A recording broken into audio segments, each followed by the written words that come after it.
Have you ever looked at someone who refuses to drink, avoids all social mixers, never plays the game, and yet somehow they keep rising? Have you ever wondered how some people build powerful networks without ever showing up to the club or the bar? Is it possible that everything you were taught about networking is completely wrong? Welcome back to the channel, where we dismantle myths, dig beneath the surface, and uncover the principles that truly move your life forward. In today's episode, we're tearing down one of the most harmful beliefs of modern career culture: that you have to socialize constantly, drink endlessly, and know the right people in order to succeed. You've heard the phrase, "It's not what you know, it's who you know." But what if that's only half true? What if it's who you are that determines who you attract? And what if real networking isn't about the people you chase, but the values you embody? Let us start with the lie. In many industries, there's a toxic belief that success depends on showing up at the right dinners, joining the right circles, laughing at the right jokes, even when they're tasteless. You're told to drink with your boss, stay late for meaningless small talk, force friendships with people who drain you. And if you don't play along, you're not a team player. You're not adaptable. You're missing out. But what you're really missing out on is your integrity.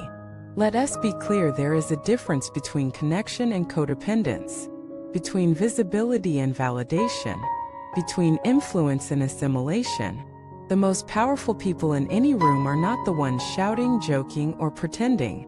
They're the ones who bring presence, clarity, value. And that brings us to the first golden rule of real networking: be valuable, not visible. You don't need to be everywhere. You need to be excellent where you are. People remember results. They remember the way you made a solution appear out of chaos. They remember the clarity you brought when others panicked. That becomes your reputation. True reputation doesn't come from who you drank with. It comes from how you performed when it counted. Think of Ava. She was an engineer in a tech firm known for its party culture. Everyone was out drinking on Friday nights. She wasn't. She spent her evenings learning, building, refining her systems. While others were nursing hangovers, she was polishing prototypes. Her boss didn't notice at first. But one day, during a product crisis, Ava stepped in with a solution no one else could build. That moment changed everything. Her value spoke so loudly, no social circle could compete. 2 months later, she was leading a team. Not because she networked, because she delivered. The second golden rule: build relationships, not transactions. Most people network like they're speed dating. Quick chats, fake smiles, constant self-promotion. But real relationships don't grow through manipulation. They grow through consistency, sincerity, and shared vision. If you meet someone influential, don't ask what they can do for you. Ask how you can serve the mission you both care about. Lead with value. Follow up without agenda. Listen more than you speak. People can sense when you're authentic, and they can smell desperation from a mile away. Marcus, a freelance designer, built his entire business without attending a single corporate mixer. He focused on delivering stunning work, ahead of deadlines, with humility and clarity. His clients kept referring him not because he asked, but because they trusted him. He once said, "I never network. I just treat every project like it's my masterpiece." That's the real network. The third golden rule: protect your energy at all costs. When you chase every social event, every opportunity, you burn out. You dilute your focus. You become a chameleon, liked by all, respected by none. But when you protect your energy by saying no, by skipping the drinks, by staying home and building, you become rare. And rare is valuable. People eventually realize who's real, who's grounded, who's working while others are just talking. It's not about hiding. It's about choosing where you show up and why. You don't have to explain why you don't drink. You don't have to justify why you value depth over small talk. You don't have to defend your solitude. Just let your life speak. And your life will speak loudest when it's built on your terms. Let us talk about influence. True influence is not measured by followers or connections. It's measured by alignment.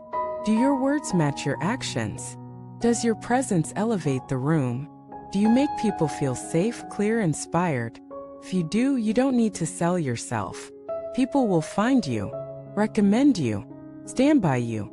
That's how trust works. And trust is the ultimate currency in any industry. Let us flip the script.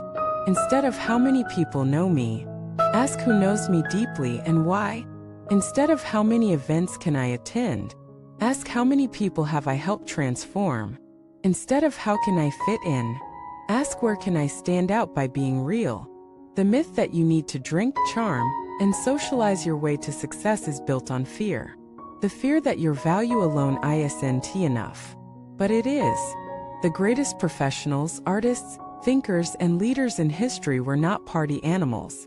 They were focused, purposeful, selective, and they built relationships not by blending in but by standing up. So if you're watching this and you feel like an outsider because you don't enjoy the games, the noise, the masks, good. Stay that way. You are not here to impress. You are here to contribute, and the people who matter will see that. Maybe not today, maybe not this week, but eventually, because truth always finds its echo. Thank you for watching this video. Share your story below. Have you built your career without playing the usual networking game? Or are you learning to shift from performance to authenticity? Let us create a space where real connection beats shallow popularity every time. Subscribe, like, and send this to someone who's tired of pretending. Let them know there's another way to rise.